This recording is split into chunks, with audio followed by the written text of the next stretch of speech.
And welcome inside episode 87 of Breaking Bats, presented by Not For Long Media. My name is Justin Ayers. Rare Thursday edition of Breaking Bats, but that is because we taped a fantastic interview, which you will hear in just a moment, with former MLB Network host, current host of Foul Territory, which is, I think I even said this, it's the coolest thing to happen to baseball in such a long time. Scott Braun is joining us for an entire hour. It was such a great time. Before we get to Scott, though, we had two new apparel sponsors to shout out. Few Will Hunt is one of my favorite brands out there. It's a great American company. They're based out of Philadelphia. They're out to restore the dignity of hard work. Their workout shirts are my favorite shirts I own. They're most comfortable. I love them. So check them out at fewwillhunt.com. Also, Shoreboy Clothing Company. And if you're watching on YouTube, you're seeing I just happen to be wearing their hoodie they sent me now. Look, fall is here, but Shoreboy, they capture the essence of summer at the Jersey Shore in their apparel. What's not to like about that? Let's keep the good vibes, the positivity, and the Jersey Shore summer lifestyle going year-round. Let's check them out at shoreboy.co. With that all being said, here's this week's interview with Scott Braun. Enjoy.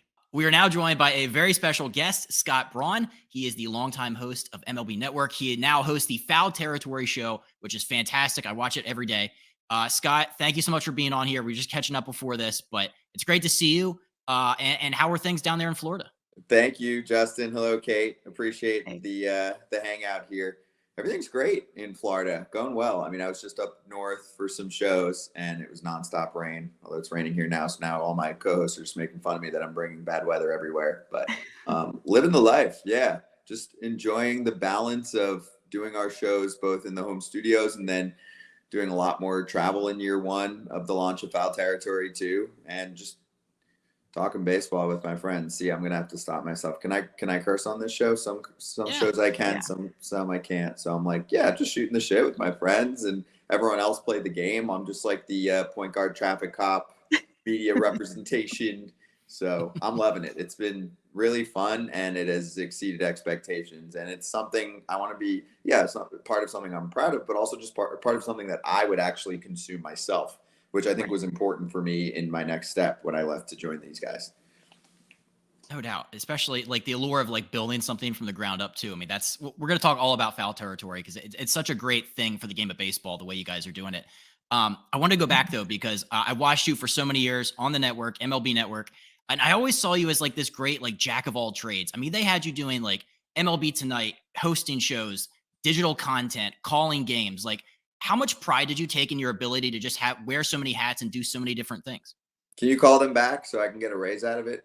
Like retroactively to get paid per word. I always said that. So yeah, I did. I took a lot of pride in just being able to do everything that was asked at a place where they had a lot of different asks. And that was multi-sport asks too. So don't ask me about hockey now. So I'm just deep in baseball and working just as much behind the scenes as I am in front of the camera, phone, whatever you want to call it, because I really love that. And that was something that I wanted to do more of in my next phase. But yeah, back in my MLB days, a whole 7 months ago, when I left, from calling games to being part of anything social and digital that we could do. And that included on the play-by-play side, raising my hand when Facebook calls, and then that eventually turned into games for YouTube. I think it was less sexy when it first started. It was like, well, why would you want to do that versus call a game on linear television? And I was like, I would actually rather do that. And the numbers were better because those games were always exclusive. Our games, for the most part, were not exclusive. I think they would get 2 playoff games a year, but everything else was not exclusive. So I'm like, this is where the audience is at. And also, I don't even care that much about that. Obviously, you want to be able to connect with an audience, but I was like, this is the way to connect with the audience, especially if you look back at what we were doing for YouTube for a while with our game of the week. Everything was within the experience of the app or the website, however you were consuming it. And that included comments and questions from the crowd while we were calling the game. To me, that's cool. That's how I like to be involved with the game. And it wasn't taking away from the nuts and bolts of how we called it. So I loved it. Yeah, everything we were doing. Then, of course, yeah, studio shows, opinion. I think I was more opinionated off of the studio shows than I was on it. So now I can be super opinionated on those shows because you're working independently. So you don't really have to answer to anyone about anything. Absolutely. Yeah, I'm so glad you brought up the YouTube and the Facebook because I remember watching those games. I thought it was the coolest thing ever 5 years ago or whenever that debuted. Like, I can like sit there on my phone and watch baseball. This is great. Like, how have you seen the way the game is covered and talked about evolve over time? I actually wanted to go a little quicker on baseball, more authenticity, more real talk about both the topics that are going on around the sport that people care about and are passionate about. And that includes when an owner or front office executive, somebody says something dumb or does something stupid. Fans for baseball, especially, want to have therapy sessions. Like, let's air it out, right? So I think having more avenues for fans to be able to just speak openly about how they feel is really cool. And I think we need more of that. I think, of course, when I'm teaming up with players that are able to interact with those fans, that's what really stands out to me. So a fan can ask questions about inside word on what's going on in a clubhouse, inside word on what's going on in the sport newswise, as Ken Rosenthal works with us on Foul Territory and Fair Territory, his own show, and access in terms of what kind of conversations are going on when problems arise, how would that be handled? So I just want to see more of that. And same thing, even for watching games, like I'm watching games every night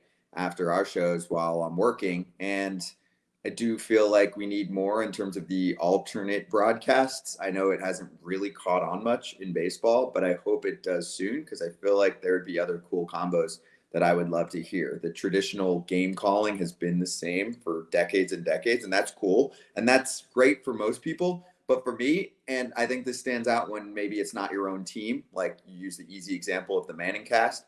If there's a Jets Dolphins game, Jets and Dolphins fans, going off a little bit of numbers and a little bit of guesstimating, they might want to hear the traditional game. But if you're like a Seahawks fan and you're just watching that game for the night, you might want to listen to the Manning Bros. So I think the same thing on the baseball side. Can we create more of that? I don't think there have been any good options on that front yet.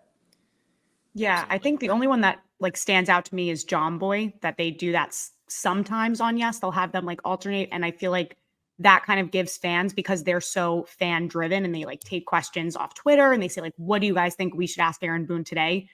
But I think you're right. That is pretty much the only alternate like play by play and color calling games that we've seen recently.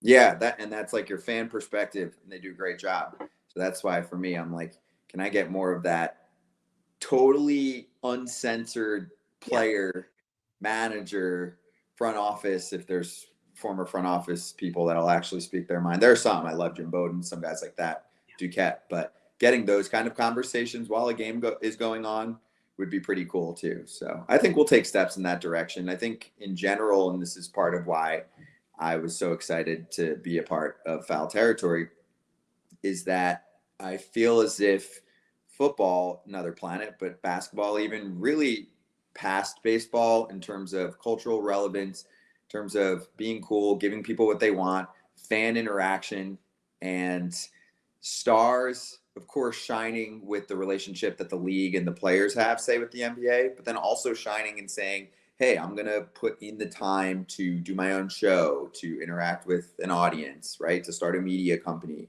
Just felt like on the baseball front, we don't have a lot of that. So that's what we're trying to do. And it's not just surfaced around one personality either. We have already 10 plus people on our roster, and we have on average 2 current player guests and a writer or insider on the show every single day. So I just feel like the more people that we're getting involved, that we're showing off from a baseball personality perspective, will, I think, make our sport cooler, because it is super cool and there's tons of drama every day. People need to just be able to air it out and also drop the occasional F-bomb. Yeah, no, I agree. doubt. Justin, you said you had something? No, I was saying you can go ahead. Oh, yeah. So just kind of going off that, I'm very curious about your perspective. I know you touched on the digital aspect as well. Traditionally, I know for me, when I graduated college, they said, you know, you have to go to Indiana, small market, go get your reps covering high school sports. Do you foresee in the future that a lot of kids coming out of school that want to aspire to go into broadcasting should turn more to the digital standpoint, social media, to almost skip the line in a sense and get more reps that way? Or do you think that no, there's like a lot of valuable opportunities in going to the small market route? I can't speak too much to local because I didn't go that route unless you want to count high school. So if we go way back on my own story, and I'm in my mid 30s now, so it's been a minute. So if you go back like whatever, almost 20 years at this point, in high school, I finagled my way through some internships. I also feel like, back then or whatever in the early 2000s, like I probably got away with a few things that you couldn't anymore, like essentially not lying, but not saying what your age is and then going to intern somewhere. I feel like the Right. checks are a little more thorough nowadays. So one of the opportunities I did in high school was shadow a local news station in the New Jersey area, and then figured out some ways to actually make myself an asset, almost like an intern asset, and then actually did some reporting where they would just send me out with a photog, and we would do interviews and cover games. And as long as my face wasn't on, the executives there clearly weren't paying attention until they were at one point. You keep leaving the place at 2 a.m. on your high school schedule of school, basketball, and then go work at a local news place. So that was the, experience in local news. But for me, so the reason I bring this up is I have been a big proponent of this from the jump. So when I was in high school and even before that, as soon as there were digital video options on a computer, I was all over it. Right. And part of it actually was just my parents not letting me have a television in my room growing up. So I'm like, okay, can I have a computer to write essays or something like that? Yes. Okay, great. So CBS Sports, Yahoo Sports, some of those websites that were doing early video content, I was all over it. I consumed all of it. And aside from, your All Sports ESPN, I just wasn't ever watching local news. 2 minutes of the end of a newscast wasn't enough for me. I realized that at a pretty young age, and you found other options when now there's insane amount of options.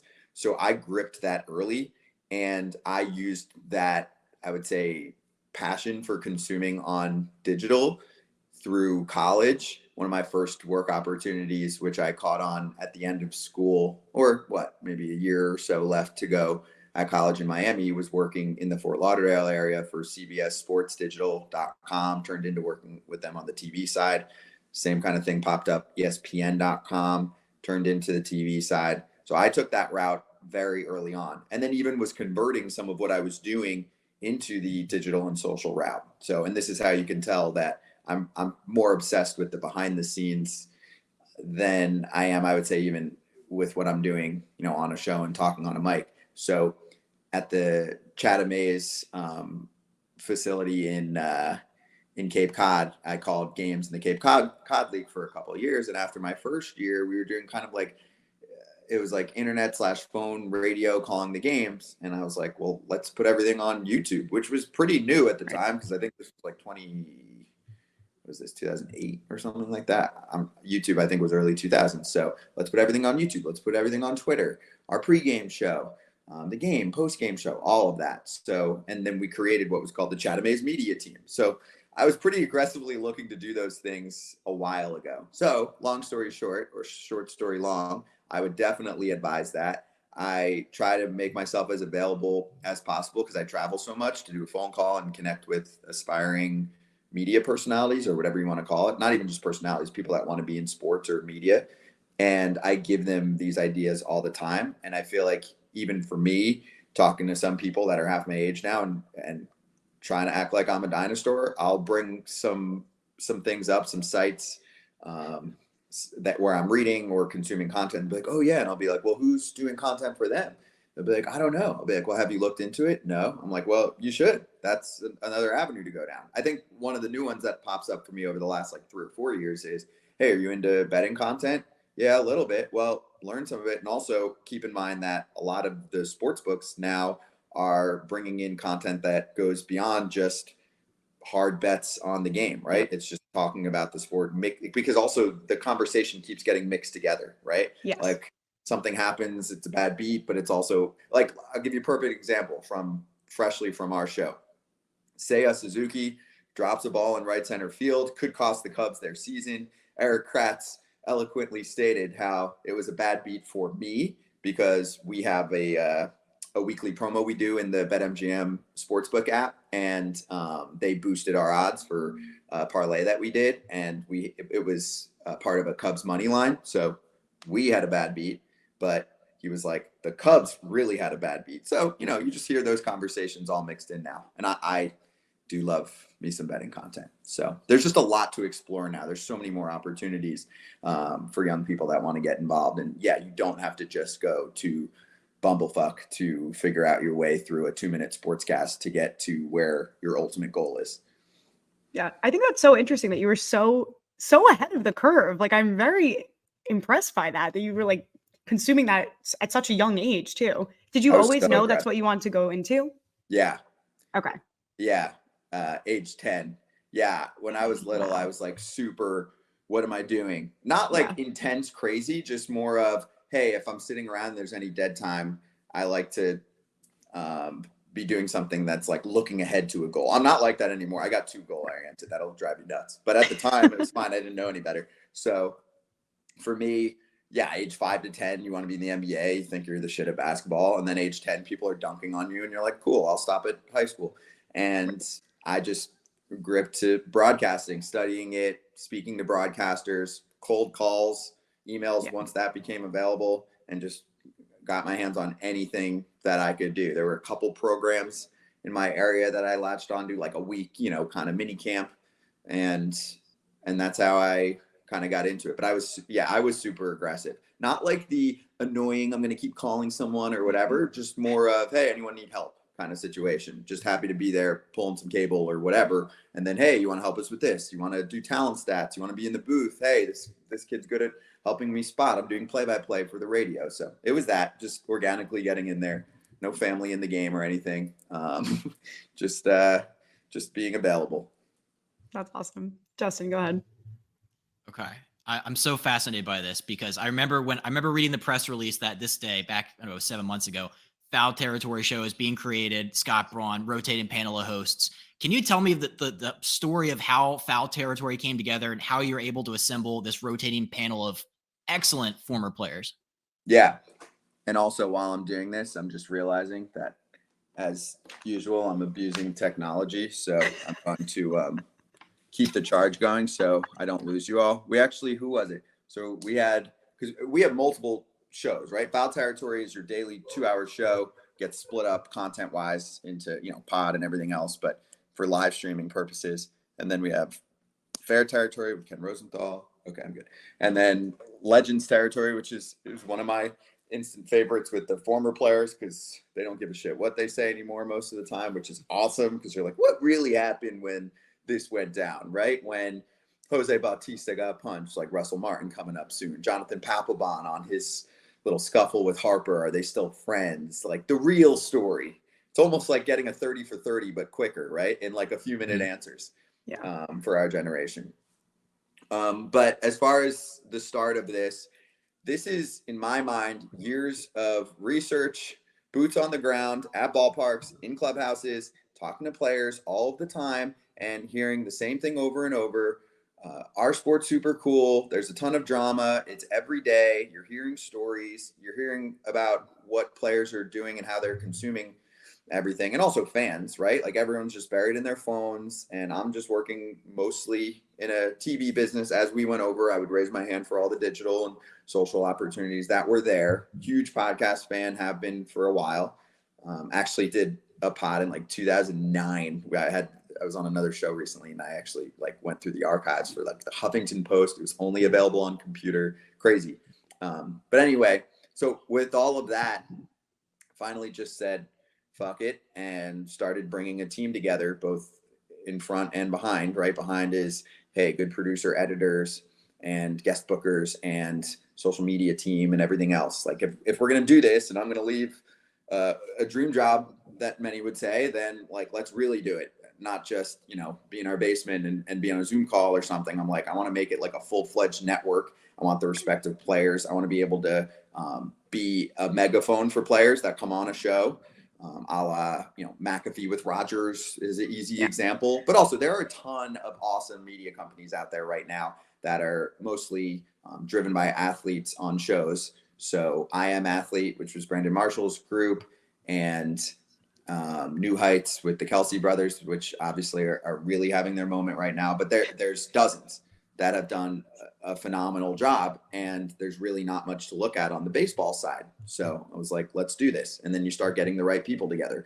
Who are those types of personalities that I've either worked with or I'm friends with, or even some that I auditioned at MLB and was like, ooh, that's really raw. Like that is a hot, authentic take that would probably get them in trouble in some circles. That's the guy that I want. The guy who's just going to tell it like it is. That's what people want now. So that's the team that we assembled, and we'll continue to assemble. We're adding on constantly, and we've already added on a lot during our first season. This is a super new operation, but it's been great. The reception from fans has been really cool. And yeah, as you can see, I mean, I'm in Florida. I'm with AJ Przinsky very often.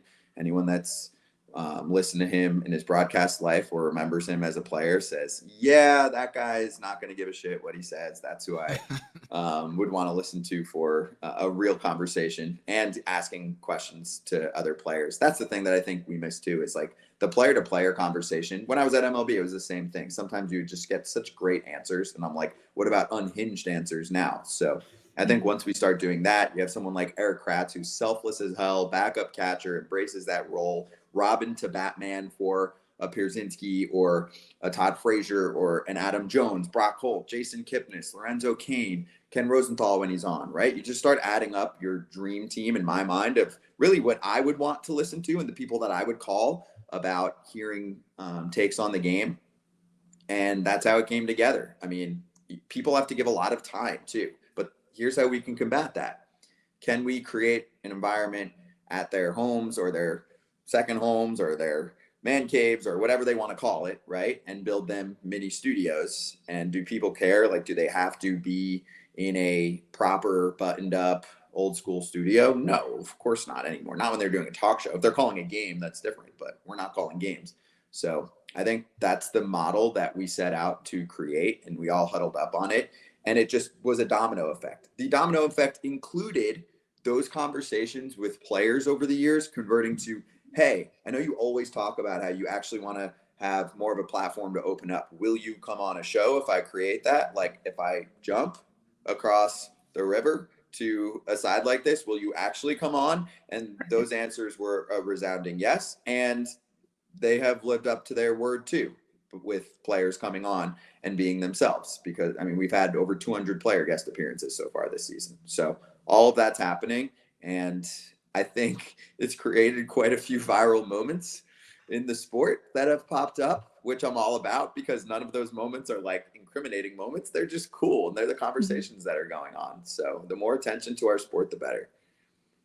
I think Kate actually had a question about that. Kate, go ahead. Yes. I mean, I'm just very impressed with how comfortable you get the guests on the podcast. And I think one of the most recent ones with Rowdy Tellez talking about Josh Donaldson in the clubhouse.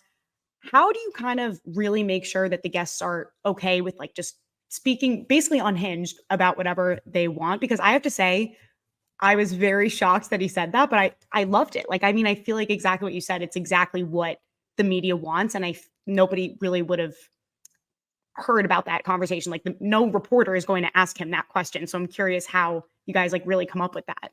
And that's happening almost daily, those types of conversations. And that tidbit that pops up. Now, Rowdy Tellez is one of the most unique characters in the game, and he's a perfect case study for our sport. This year, up and down, he had an injury for a while, which was actually gruesome, getting his finger stuck in the outfield, and like basically it looked like it was off. We posted it, he told us to. But last year, he's basically a 30-100 guy on a pretty good team for years in the Milwaukee Brewers. He is top 5 in my mind in terms of comedy, trash talk, funny, whatever. Doesn't have social media. He's in baseball in the middle of the country, and most people have no idea who he is. And I'm like, that is a travesty. And he wants to do stuff like he's clearly not shy, as you can tell. I actually one time did a show with him where it wasn't just a 5-minute guest appearance, but in my MLB days, he actually came in the studio and came on, and I was like, still not really getting the Rowdy that we want. This is the platform for him. Also, you have to keep in mind Rowdy is different. Like a lot of what he's saying is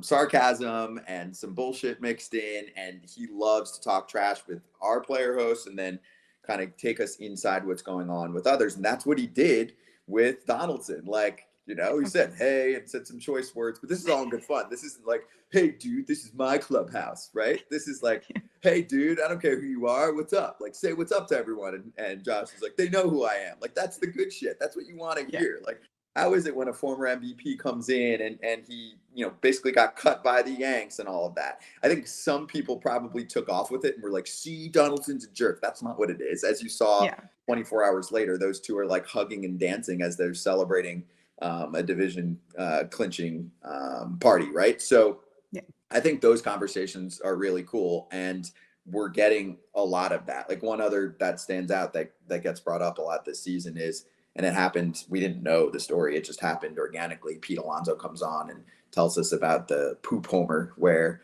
he mistimed his pregame coffee.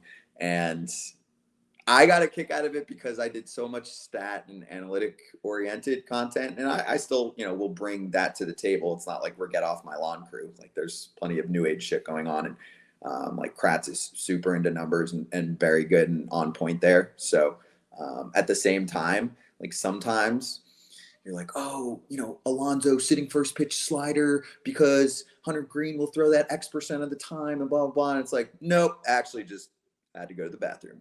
So I just thought that shit was great too, pun intended. And you're getting a lot of that now. So how do we get that out of them? I just think that the platform is kind of lending itself to that. A lot of players are telling us that they're listening, right? They're buried in their phones. They're listening on the pod or they're watching TikToks or Instagram reels. And so they know what the content is like. And I think there's still a trust factor though at the same time, because I think a lot of people that are putting out shows, especially athlete to athlete type of conversation shows, are giving you this edginess, but then there's like one sliver, one line where they're like not going past, where it's like there's not politics, there's not really dating life. Like I just personally don't give a shit about that stuff. I just want more juice from the game and lifestyle around the game. So I feel like that's the line that just from polling and talking to players, like they didn't want to go to.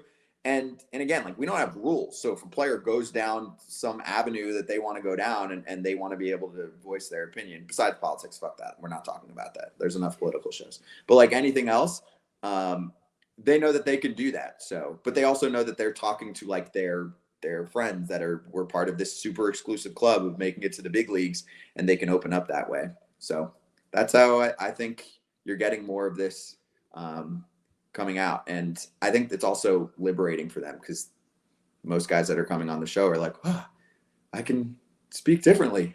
I'm usually like so tense or in autopilot post game.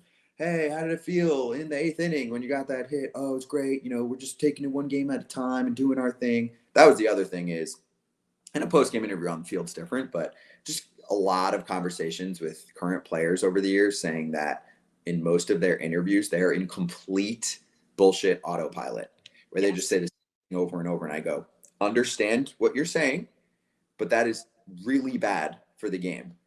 Because we got to get away from that. It can't all just be the cookie cutter garbage. So boring when you hear an on-field interview and they say nothing. You just wasted everyone's time. Give me something. And some do and have that naturally. But I feel like this is another place for them to be able to be like, all right, day after my no-hitter, I got 15, 20 minutes with these guys. Let's lay it all out. We're not abusing time either. That's important.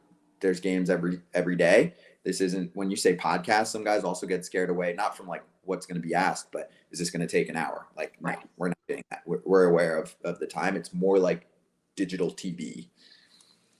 We interrupt this episode to bring you a word from the official sponsor of Not For Long Media and the Breaking Bats podcast, the original Fudge Kitchen. It is a staple of the Jersey Shore with 6 locations in Cape May, Wildwood, North Wildwood, Stone Harbor, and Ocean City. The original Fudge Kitchen makes all of their fudge in store, guaranteeing a delicious product, so stop by and let them know that Not For Long Media and Breaking Bats sent you. Check them out online at fudgekitchens.com as they are shipping fudge and sweet treats all across the country. Now back to the episode. Yeah, totally. I mean, to your point, I always think, like, I remember last year watching Aaron Judge chased 62, and every single post game presser, he's like, I'm just really happy that the team got the win. And I'm like, no, tell me how happy you are that you just broke the AL home run record. So I'm curious, is there a certain player that you haven't had on the show yet that you do have your eyes set on that you really want to get on foul territory?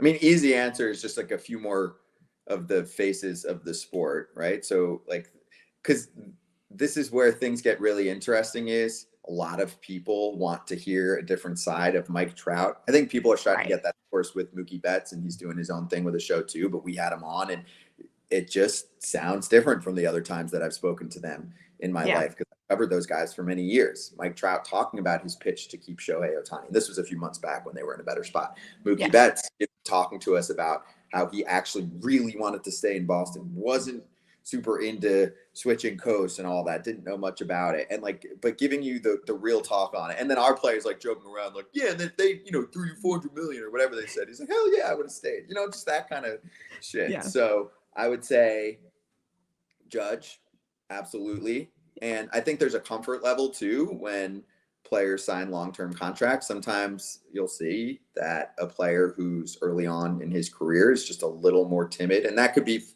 for a number of fronts, right? I don't feel totally comfortable and we see less of this in terms of their expression on the field, but in terms of their words, I don't feel totally comfortable just like kind of laying it all out. I'm only a year or two into the bigs, or some are worried about their comments being misconstrued or dissected, and that leading to being judged on a contract or a free agency, whatever, right? If a guy signs a long-term deal, he's like, screw it. But not that that's, the case with everybody, but you could get some of that. So point is, like, Judge is in pretty good shape. So he could kind of lay it all out. And I know that he's definitely got a personality. These are not, almost all of these guys, this is not like you're talking to a board. Even if it's someone that's like, quote, not the brightest bulb, and I'll use like Eric Kratz's line here because we brought on like Jordan Montgomery the other day, and he's like, dude, what? He's like, how are you like married to a doctor? Like, what do you guys talk about? Just like shit like that. I can't say that to him, I think some of those combos are great too. But anyway, to answer your question, I would say, Judge is up there. Ohtani, I mean, super hard to get access there, but maybe after he signs. I mean, hey, dare to dream. But we've had many of the big boys, Votto and Wainwright, and or just voices and personalities that have been around the sport for a while and get some pretty unique stories when it's some of the guys that have been around. So, but I would put like Judge and Ohtani up there for two of them, just guys that are not as accessible, or you don't usually talk them into doing it, a podcast. But I think most of it just has to do with the trust factor. Like, are they going to put me in some weird ass spot? So I think eventually we'll get to everyone to some extent, because we got some awards content coming up too. So that'll tease. We haven't announced it yet. So that should involve some award winners there, which will get us some access to some of those guys. Also, one more thing, some teams are freaking awesome with like helping that communication process during the season. Off season, you just do it on your own. During the season, like, there's schedules and we want to be appropriate with all of that. But some teams are superstars with how they communicate with us, their PR and all of that. And then some suck. So makes sense. Some we just have to wait till the off season, or just talk to the player when he's, not being controlled by his team scheduling, and they won't tell him when someone wants to interview him. Justin, you want to go ahead? Yeah.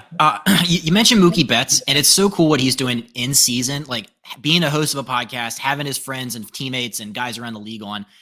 There's not a lot of guys that can do that, I feel like. I mean, I feel like he's a rare instance, but do you think that player-driven in-season podcast is the next kind of like wave of sports media for baseball? Baseball's tough because of the nature of the schedule. I would say a little more of a wave, but I don't think it's going to be suddenly a tidal wave of players doing that. And we've seen it, right? We've seen Ross Stripling comes on our show frequently. He had a pod of his own at one point. I think Ian Happ's still running with what he's got. He's been on the show. So it's just tough based on the scheduling. And especially if they're getting guests on, that they have to line up their own schedule, another player's schedule. It gets complicated. So yes, I think there would be more of that. because I think some guys will like it. And also, can you put them in a great position to succeed? You really have to be flexible with their schedule. You have to do a lot for them to just allow them to communicate with, one person or one group of people. And then that team is putting a lot together for them, help them get the clips together, help them get the guests, even though obviously some of them can send out texts. I'm sure Mookie's doing that with some of these guys, but still then, okay, Mookie doesn't have to send them a link or, hey, let's like coordinate your schedule on where you need to go. And I'm sure all that's being done behind the scenes, but I think that has to be done like even more so with baseball during the season than it would with another sport, because there's just more downtime. I know they're busy at the other sports during their season, but they're still off days. And game day is just different from an off day, regardless of sport. Baseball just eats up a lot of time for that, 6-7 month span or whatever. So yes, I think there'll be more, but I think it'll be a slow burn to get to the point that we want versus other sports just pumping out 1, 2, 3 shows a week from players in season. I don't think we're going to be there for a while. It's crazy because like I feel like this all kind of started with like Draymond Green. Like he would do a podcast 20 minutes after he got off the court, and it's like that's the stuff that I like. Where it's like I want to know exactly what you're feeling in a longer form than the 2-minute post game of like to break the game down, shoot the shit with your friends. Like I really hope that's a thing. I know some guys kind of do like recurring hits on shows and like you get them semi frequently, but I didn't know this, but like baseball players on game days, they just have like up until 2-3 p.m. to just do whatever they want. So I thought that was kind of interesting, learning that from the pod perspective of like, yeah, I can do pretty much anytime, morning, early afternoon. Yeah. And it's no accident that our show is right now from 1 to 3 o'clock Eastern time, because also keeping in mind that we're working with both coasts. So we're able to catch the East Coast crowd right before they need to hit the team bus or right when they get to the ballpark before they get into the rest of their daily routine before the game. And then the West Coast crowd that's either just waking up or in the middle of their portion of their day that they have to themselves. So yeah, that's how we schedule things, because most of what we're doing is live. And I think that also creates a better atmosphere for most players. I think they like that component, that they can like be watching a show and then know that they're about to jump right into it. And actually, a lot of great answers and topics are picked up by doing that, because we're always coming off of either another conversation with someone else or another topic. And I say this often, especially for players if they're coming on for the first time, that I like to just spill the topic right on to the conversation that we're about to have, knowing that, hey, we have 15 minutes or 20 minutes, whatever. We can spend 2 minutes on what we were just covering, which is usually just a relevant topic in the game, and sometimes getting a really cool answer out of a player and almost allowing them to be an opinion, right? To be a voice about a topic that doesn't necessarily have to do with them, but most of these dudes are paying attention to what's going on. A good example would have been like George Kirby gets a baseball thrown at him during his start. That's fucked. And hearing what another player thinks about that. And that happens like multiple times a week. Like I know remember when Acuna got blitzed by some fans in Colorado and security botched all of that. Like there were multiple days that week where, we had players on and that would come up in the conversation, and some guys were like, I would freaking floor those dudes, or, you just get good answers from people. So there's a lot of that has come up, when the A's were going through their whole thing, moving to Vegas, right? I know it's not official yet and back and forth, but just whatever is like topical in the game, I think it's really cool to hear players' opinions on that. Because also think about this. What are we not getting? So we went over the authenticity part. How about media access to players a little bit before, and it's mostly after games? So after a game, are you suddenly going to go up to a player and talk to him about another rando topic in the game? It just doesn't feel like the right time, right? Like I've been in those clubhouses a million times. Like they're looking to get out of there. They're down to talk, but it's usually like you get a little something on the game and you're not going to suddenly go up to them and ask them about some other random thing. Maybe a writer if they're doing a story, but this to me is the spot where you can actually spend some time and get some really good answers out of it. Like I'll try and think of one other example. Like, another gem of an interview. Lance Lynn is so freaking good and so real. And what's a recent one? Okay. Steven Strasburg's whole drama with the Nats, inviting him and then uninviting him and wanting some money back and all the back and forth BS that went on. I want to hear Lance Lynn's opinion. Like, what do you think, dude? My question, because we went over a few parts of that, a few layers of that, and he was like, I'm not surprised that the Nats did that because they've had areas of cheapness and almost like weird cheapness. Like, it's a guaranteed contract. Like, you can debate that part, but like, he's not giving you money back. Super weird. But with Lance, I was like, all right, let's say eventually you're Strauss and ownership calls you up in the offseason and says, sorry, dude, we fucked up. Like, I don't know what got into us, or blame one of the family members in the ownership group and say, let's do this right. Next season, let's have you come out, retirement ceremony, address the crowd, whatever. We'll fly all the friends and fam out, all of that, right? I was like, you down? And he was like, you know me. Like, basically, like, you're dead to me. Like, I'm not coming out. You blew your shot. So I just want to hear that stuff. Like, some people probably would say, you know what? Life's short. I'm going to take that. And others would be like, no, screw you. Like, I had my freaking friends and family like booked on flights, and I had to call them a day or two before and say, just kidding, they want me to give money back. Like, no. So I love that stuff. That's an avenue that I'd never even thought about that. Yeah, getting their opinions on stuff, because these guys all have takes. Like, when they're sitting around the clubhouse, they're all spouting off these takes to begin with. So getting a glimpse of what some of those are, I feel like that's incredible. This is what they're talking about. Just like, even if you're at work in some random other industry, right? And and I know it's a little different now with people that work remote necessarily, but even still, the drama at work. Did you hear what happened to Brian or Susan or whatever? Like, they're trying not to give them as much of a bonus, right? Like, that's the same shit that's going on in baseball. Like, I love that stuff. And you would hear it. You hear it when you're there. You hear it at the ballpark. Like, if you're in the industry, a lot of it's off the record. So, like, let's bring a little bit of it on the record, because it's fine. You know, it's a real conversation about something that went on. It's not like made up. It's not like getting too personal. It's just news in the sport. And I think it's really interesting. And it's got like a reality show component almost to it. Like, no, we're stripping this back from you. You can't bring your friends and family. Give us money back. Like, no. Okay. And that stuff resonates. As you've seen, your Google alerts for the show must be insane. All the stuff gets picked up nationally. It's every time I look, it's like, oh, sick, foul territory nationally. It's the best.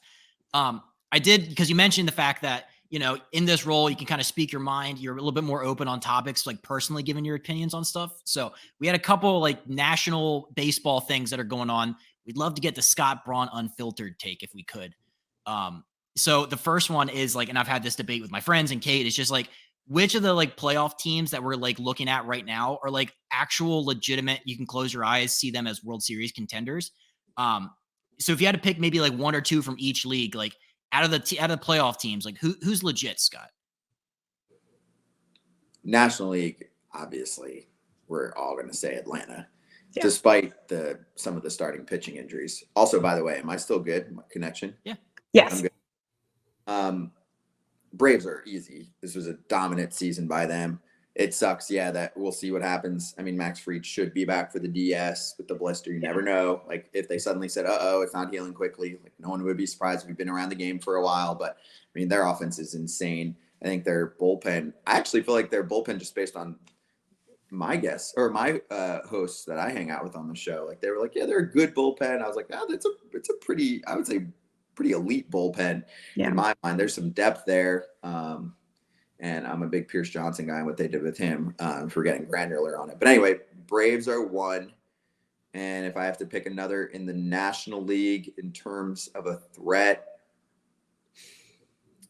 So in my mind, like the tier is, you've got the Braves and then the Phillies, Dodgers, and Brewers. And really, the Phillies don't have a ton of flaws either, besides starting slow.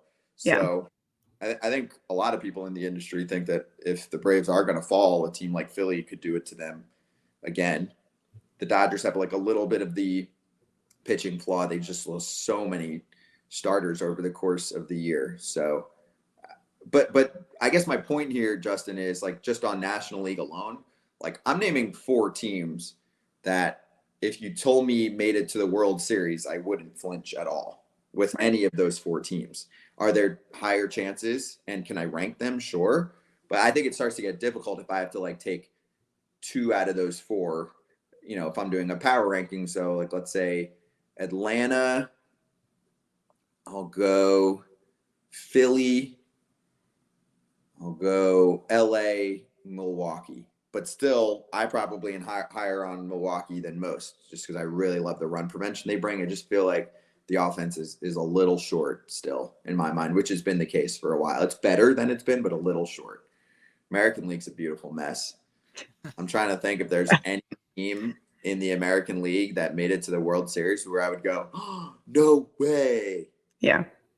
I don't think so. Like, I think in the National League, if you told me some of those wild card teams end up making it, like whoever comes out of the wild card, like I know Cincinnati's now kind of outside looking in, but let's say they did, I would be pretty surprised if they made it to the World Series. I'd be surprised if the Cubs made it to the World Series. I would be surprised if the Marlins made it to the World Series. On the American League side, even for the wild card teams, as many flaws as they've had and like total roller coaster ride situation that we've gone through with a team like, say, the Astros. I mean, kick it back to you just for 1 second. Like, Justin, if I told you the Astros, who just had a brutal stretch against Oakland and Kansas City, but remember they dusted the Rangers and they were a little shorthanded, the Rangers. They got some bats back. But if I told you the Astros in the World Series, you can't be shocked based on past results and still talent on the roster. So I have a hard time saying that with any team in the American League. Orioles, Rays. I would say I might have a tougher time with Twins. There's a lot of swing and miss on that offense. But point is, on the other end there, I don't think there are a lot of teams where I'd be like, oh, no way, how did they get to the World Series? I think the AL is like very crapshoot range right now. Who's hot? Yeah. No, I don't know if Kate's frozen there. Yeah, I'm an Orioles fan, and like for a 98 win team that is like has the number 1 seed in the playoffs, I'm still scared. I don't feel great going to bed every night. I'm like, the pitching still scares me. I feel like that's like common theme for a lot of these teams, or it's just like, do they have the 3 starters? Do they have the shutdown bullpen? And for the Orioles, I'm like, kinda. I don't know. Yeah, that's why I have a harder time answering your question on the American League side. Because I'm like, I think it could be upset city on the American League side, right? Like, just go down the line and even go to the end of the wild card spectrum, okay? So between the Blue Jays, the Astros, and the Mariners, one of those teams is not going to get in, right? Would you be surprised if any of those 3 teams took down your Orioles? Like, surprised, like, oh, no way. Would you be surprised? I wouldn't. No, absolutely. Because the Orioles have shown that like you don't have to be an ace to shut down the Orioles randomly on like a Tuesday night. Like any given Tuesday night, I feel like you're watching the Orioles and you're like, really? They're getting no hit through 6? All right. So yeah, it's been so much fun watching the end of the season wrap up. I had a question though, because unless Kate's back, and it doesn't look like she is. You mentioned that you've talked to Joey Votto a little bit. He got that emotional standing ovation in Cincinnati, like I guess a couple days ago. How like, when was the last time you talked to Joey Votto? Because I feel like every time you do, it's like an out of body experience. He's like the coolest person ever. On the show, it's been several months. Off the show, we saw him a week ago in Cincinnati. So,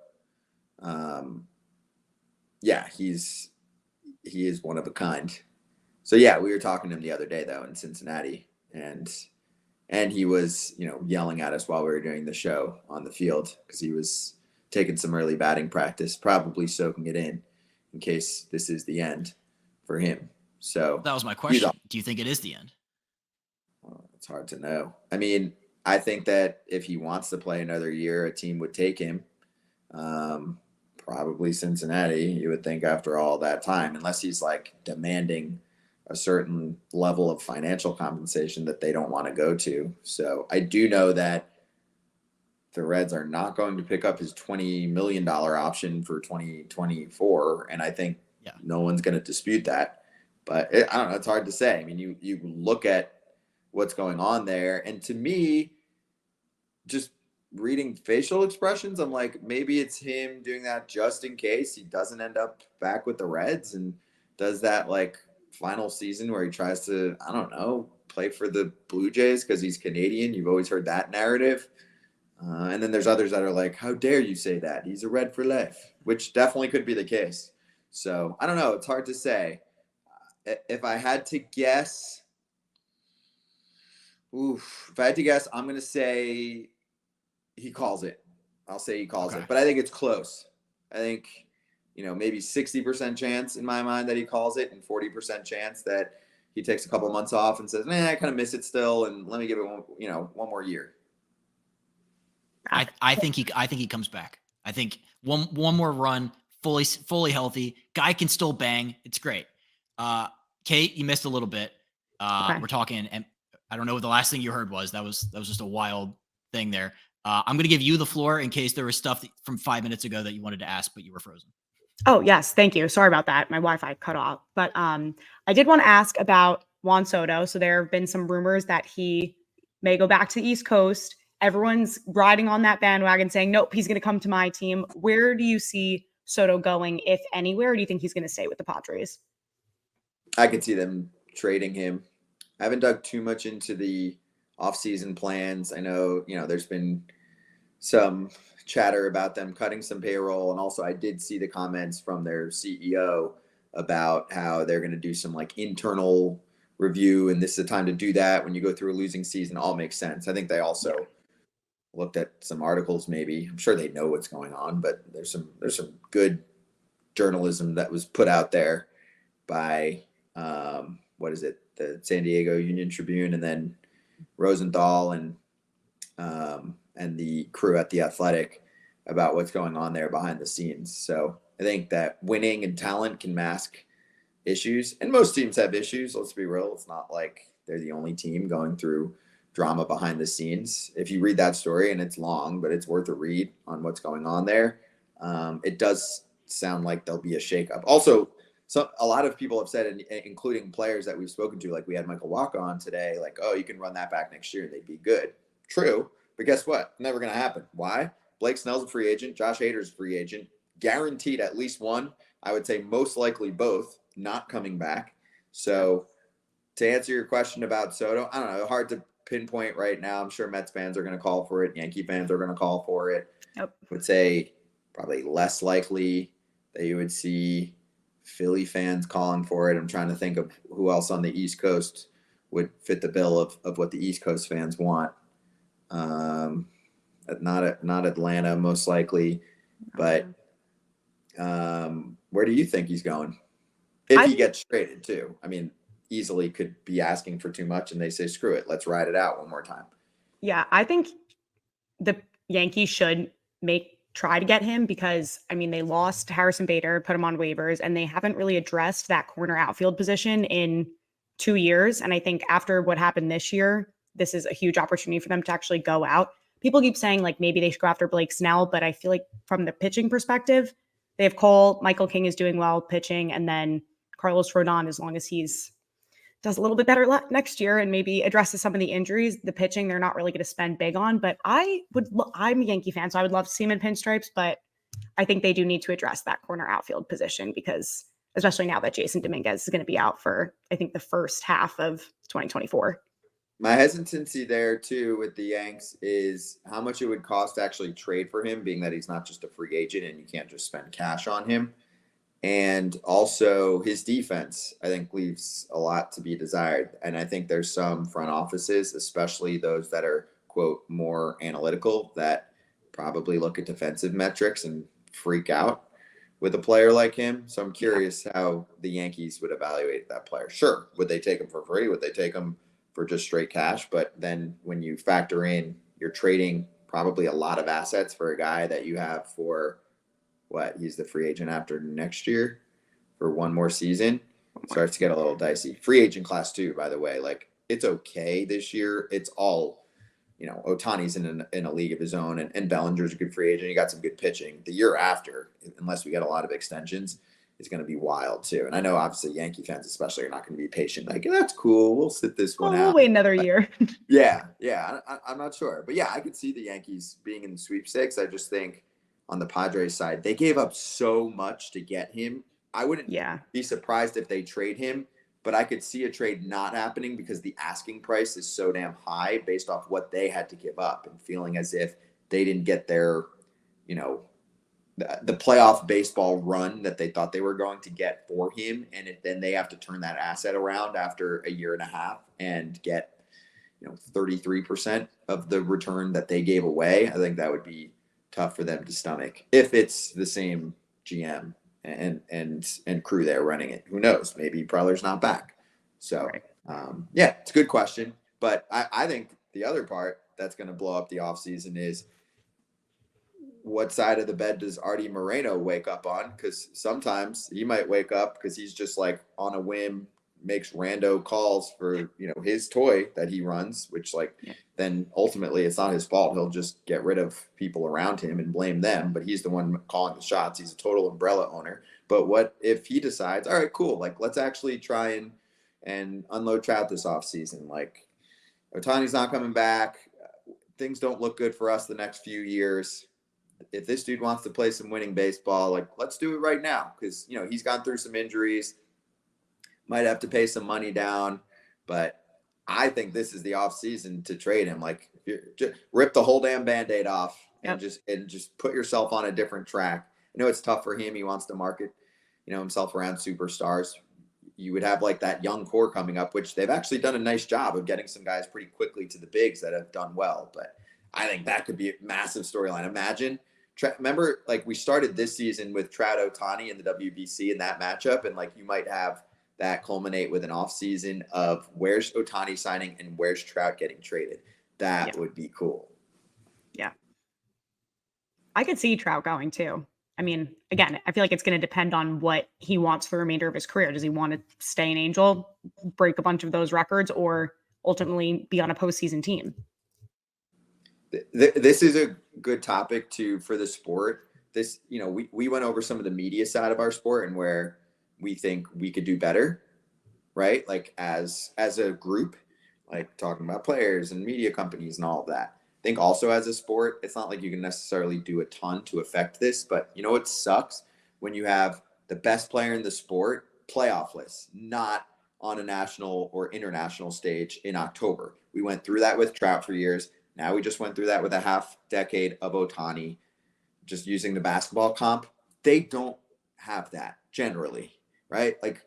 LeBron's been the guy to use the easy name, but even a Giannis and all these other guys, the big players in the sport generally are playing in the playoffs. We don't have that in our sport. That sucks for the fans, and that sucks for casual fans and roping them in if they're not paying attention to games, but then they're sure, I'll flip on Fox in October and see what this is all about. And it's we're missing out on the best players. That sucks. And it's not just oh, whatever, it was a bad year, right? We've seen some playoff Judge. Imagine if it's you never get to see him in the playoffs, in big moments. Even if they struggle, it's just still the storyline, and those places can emphasize them, and the conversations are shortened to just talking about a certain number of teams and players. That's just been the travesty in my mind, that we can't get Trout when he was the big man in the game for at least, how long was he the best player in the sport? I mean, without looking at paper right now, at least 5 to 7 years, he was the best player in the sport, hands down. Now Ohtani, best player in the sport, hands down. And sure, some Judge people, but this is a unicorn player that we have not yet seen in October. It can't happen. You can't do anything. Not much. Not you can force a team to move a dude, but we need more of that. I agree. Justin? This has been great. I just had a few last quick fun questions for you, Scott. Thank you so much for your time. Really appreciate it. You're a busy guy. You gave us an hour, which is fantastic. I had a question though, because you've called games with the great DJ Dan Plesac. And anytime somebody from the network comes on, I love to try to get a favorite interaction, memory, story. Does anything stand out from working with DJ Dan? There's definitely stories, but I think also just describing how behind the scenes, you get two sides of Dan that I love. There's one side where it's serious and it really feels like you're talking to your friend or your cousin, or sure, based on age, uncle, whatever, right? Like real serious that you probably don't see much of because he's just like so full of energy and personality and like goofiness on camera.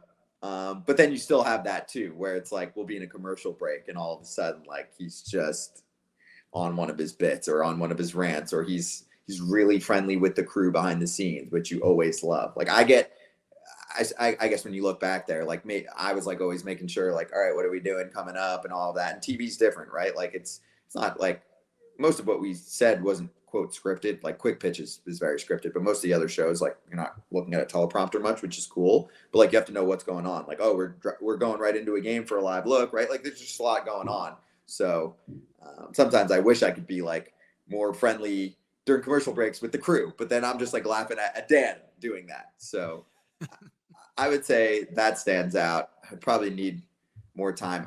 This actually one of my weaknesses as an interview subject is I've been around so many people in baseball that I've worked with or interviewed or whatever. I'm like pretty bad at the stories, and everyone we talk to is so good at them, right? It's like you name someone, and if they were around them in life, they have so many stories. And I've spent so much time with these people, and if I sat down and you gave me 20 minutes, I could be like, oh, here's 10 good stories. But for some reason, like just being honest, like it's something that I've struggled with as I probably am doing more interviews and podcast appearances because I don't really have to like get permission or any of that crap like than I've ever done before.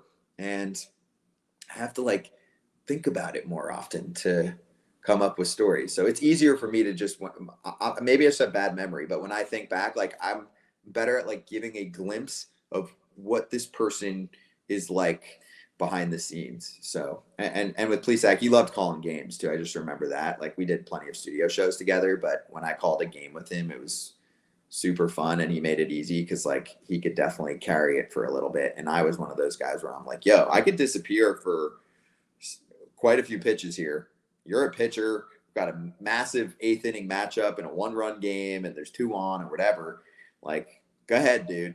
You've been on that mound. Like, give me the perspective. And we're doing TV, which that's another false hustle thing. Like, don't call every pitch on TV. I'm watching. I'm good. Ooh, that's a good question. Okay, so when you're watching games at home as a fan now, is there anything else from like the broadcast perspective that you kind of like it stands out, or like maybe you're like, I wish they wouldn't do that, or I wish they would do more of this? I like mic'd up because I want to know what's going on and it makes you feel like you're there. And even more so because when you're there, you can't even hear what the guys are saying to each other. So I always enjoyed that. I would say more interaction with people on social media, like at least just taking a look or having a producer helping you out with that, because I feel like people watching from home might have like a totally different narrative in their head of what's going on. And then, of course, I get it. You're working for the team, but I'm just not a homer person also because I'm watching all the games, right? So for me to say that everything is rosy and beautiful and the future is bright and whatever else, like we know that's not always the case. And some broadcasts do just an awesome job of just laying out what's really going on. And then, others are just super buttoned up, like obviously, and it's not a knock on the person because I don't know him and he does a great job calling the game, but like if the Orioles dude, Kevin Braun, could really say what he wanted to say, the fact that he got sat down for talking over a vanilla graphic, it has nothing to do with him, but that has something to do with the president of Masson, who's the owner of, or part of the ownership group of the Orioles, John Angelos. Like, come on, can't do that. And also, like, what are you inflicting fear in your broadcasters? They weren't even saying anything significant at all. Like I could do an hour with you, Justin, just on that. So yeah, I want more real shit. Like I want it to be as if you're there, you have all the access, you're giving me the calls. But like, yeah, I dream of a broadcast where yeah, you can mix in a curse word, you can just not have to follow rules as much and tell it like it is. I'll give you one more example here. Since we have Pierzynski as one of our main hosts, obviously White Sox content comes up and they have had quite their share of drama this year. I respect the hell out of their pre and post game show that I catch sometimes that has Chuck Garfien and Ozzie Guillen, because Many teams do not allow broadcasters to talk like that, even if they don't own the broadcast network. And I don't know all of how everything goes down. I can just tell you, for the most part, in generality, like team and like network coverage is communicating and like in lockstep on a lot of levels, where you can't just trash a situation that might need to be trashed. And hey, praise the situation that needs to be praised. That's not as hard to do. But I think people really respect that. And like Ozzie Guillen will go off and then still is like working with the team. So here's the one part like where I will say, sure, you can criticize Jerry Reinsdorf. I don't know him personally, like some of the people I work with do. For like, you could criticize him like, oh, he's loyal, he didn't interview anyone else for the GM job, whatever. Okay, like, yeah, we can totally go over that. But here's the beauty of it. We can say that and go over all of that. And as long as like you are being true to yourself in terms of what your opinions are, clearly he's, quote, allowing that stuff to happen. Like I just went over a minute ago a story of an owner for a different team that doesn't even let a dude read a basic graphic. We can't let that happen. Like, come on. State-run broadcasts are not for me. I'm looking for the other side of that. It doesn't have to just be a walking talk show, but I just want more looseness. And I think some of them do that really well. And others are, it just sounds like 1970s team talk. Totally. You watch the Orioles games, it's all positive all the time. Nothing's bad. Nothing's ever bad happened to the Orioles. So that's Justin, what I they like when had I watch the rules. game. Yeah, dude, they had rules. Apparently, if you read articles by very reputable people that are not making shit up, where like there was a time where, or maybe it's still going on, they weren't allowed to talk about former players that played for them. Yep. I'm like, what? I mean, we have Adam Jones on our Crazy. show, so he laughs about it because he works with them and for them, and he's great. That's why actually, like, Adam's a great example, though. Like, Adam gets paychecks from like the Orioles and MLB and all of that, but still comes on and just speaks his mind. Like, we can do all of that, all of that. People just have to be a little less sensitive. And also, here's a news flash for any of you young billionaires out there. Like, if your dad is a billionaire and owns a team or might own a team in the future, don't get into the business of owning a team if you're sensitive. You are a public figure. You're asking for public tax dollars most of the time. You are representing a community. You can be under the line of criticism and take it, just like anyone else. I make a bad home run call. I know that people are going to say, well, that wasn't a great home run call, or people disagree with an opinion of mine, or I mess up and make a mistake, which we all do.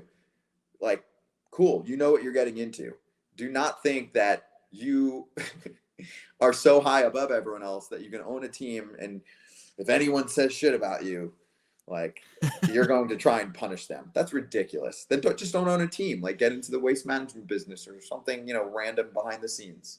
So that would be something that I would like to see more of, I guess, when I'm watching games on a nightly basis. Generally, yeah, I'm entertained, but I think, you watch games a lot. Like, they get into topics, they usually write down, like, here's a few things from the day that, like, injuries or, a trade or drama, right? Or whatever. Like, I would like to hear a little bit more than I usually get. Absolutely. I just have one last question. What is the best piece of advice you've ever received?